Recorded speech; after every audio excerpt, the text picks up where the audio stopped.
हिंदू धर्म का उदय। धर्म, कर्म, पुनर्जन्म।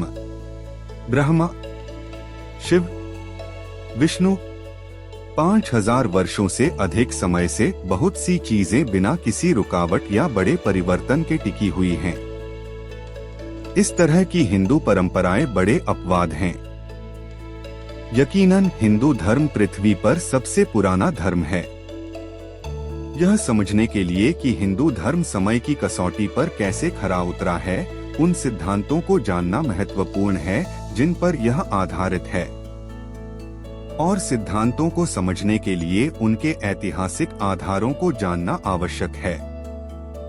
पुरातत्वविदों ने निर्धारित किया है कि 4000 और 1500 ईसा पूर्व के बीच पूरी सिंधु घाटी में अत्यधिक विकसित सभ्यताएं विकसित हुई। लेकिन अभी भी अज्ञात कारणों से ऐसा प्रतीत होता है कि घाटी के निवासी अचानक ही बाहर चले गए हैं। वे उत्तर पश्चिमी भारत में नए पड़ोसियों के बीच बस गए और मध्य एशिया के लोगों के एक समूह का सामना किया जो अपने साथ योद्धा, नैतिकता और वेदवाद नामक धर्म लेकर आए थे। प्राचीन सिंधु घाटी सभ्यता के खंडहरों के भीतर पुरातत्वविदों ने आधुनिक हिंदू धर्म की कई कलाकृतियों की खोज की है जो किसी भी वैदिक सभ्यता में नहीं पाई गई थीं। इनमें देवी देवताओं की मूर्तियां और ताबीज, स्नान के लिए विशाल मंदिर, टैंक और योग मुद्रा में लोगों की मूर्तियां शामिल हैं। इन साक्ष्यों के आधार पर ऐसा प्रतीत होता है कि जब मध्य एशिया से लोग भारत में आकर बसे तो उनकी वैदिक मान्यताएं मूल भारतीयों की मान्यताओं के साथ मिल गईं। इस प्रकार यह संभावना है कि सिंधु घाटी परंपरा और वैदिक देवताओं और मान्यताओं ने मिलकर हिंदू धर्म की नींव बनाई। एक आस्था, अनेक रास्ते। हिंदू धर्म कई कारणों से अन्य सभी धर्मों से अलग है। इसका कोई एक संस्थापक नहीं है। धार्मिक कानून और सत्य की कोई एक पुस्तक नहीं है। कोई केंद्रीय धार्मिक संगठन नहीं है और पूर्ण शुरुआत और अंत की कोई परिभाषा नहीं है। हिंदू धर्म जीवन की एक संहिता है, दृष्टिकोण, व्यक्तिगत अनुभवों और आध्यात्मिक प्रथाओं का एक संग्रह। यह संक्षेप में विश्वासों के बजाय व्यवहारों द्वारा परिभाषित है। हिंदू दर्शन के अनुसार एक दिव्य वास्तविकता है और सभी धर्म बस इसकी विभिन्न व्याख्याएं हैं। इस वजह से हिंदू धर्म व्यक्तियों को ऐसा धार्मिक मार्ग चुनने की अनुमति देता है और यहाँ तक कि प्रोत्साहित भी करता है जो उनकी सामाजिक, बौद्धिक, भावनात्मक और आध्यात्मिक आवश्यकताओं के लिए सबसे उपयुक्त हो।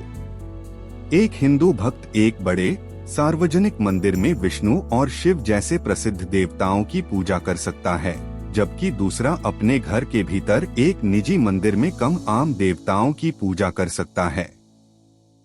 फिर भी वे दोनों अच्छे हिंदू माने जाएंगे, बशर्ते कि वे एक दूसरे की पसंद का सम्मान करें। यह सहिष्णुता हिंदू धर्म को समझना और परिभाषित करना कठिन बनाती है, लेकिन यह बताती है कि क्यों कई हिंदू धर्म ग्रंथों में इतने सारे देवी देवताओं और रीति रिवाजों का वर्णन किया गया है। वेद और उपनिषद। इस तथ्य के बावजूद कि हिंदू विशिष्ट रूप से अलग अलग चीजों में विश्वास करते हैं और करते हैं, कई अवधारणाएं और परंपराएं उन्हें एक साथ बांधती हैं। इनमें से कई मान्यताएं 1300 ईसा पूर्व के आसपास लिखे गए धर्म ग्रंथों के एक सेट में संकलित की गई थीं। वेदों के नाम से जाना जाता है। ऐसा माना जाता है कि वेद शाश्वत सत्य हैं, जिन्हें पवित्र ऋषियों द्वारा सुना गया, फिर लिखा गया। वेदों के अनुसार समय और जीवन चक्रीय हैं। मृत्यु के बाद किसी की आत्मा शरीर छोड़ देती है और एक नए रूप में पुनर्जन्म लेती है या पुनर्जन्म लेती है। जन्म और पुनर्जन्म के निरंतर चक्र को संसार के रूप में जाना जाता है और जिस माप से नए जन्म की गुणवत्ता निर्धारित की जाती है उसे कर्म के रूप में जाना जाता है। कर्म विभिन्न जन्मों में किसी के कार्यों का संचित परिणाम अच्छा या बुरा हो सकता है। धार्मिक और नैतिक आचरण, जिसे धर्म के नाम से जाना जाता है, अच्छे कर्म का मार्ग है। पारंपरिक अच्छे आचरण के उदाहरणों में अपनी जाति के भीतर विवाह करना, ऊंची जातियों का सम्मान करना, अच्छे कर्म करना और मांस विशेषकर गायों से परहेज करना शामिल है। उपनिषदों के रूप में जाना जाने वाला लेखन वेदों के 600 से 800 साल बाद सामने आया और मुख्य रूप से पुनर्जन्म के चक्र से बचने पर ध्यान केंद्रित किया गया।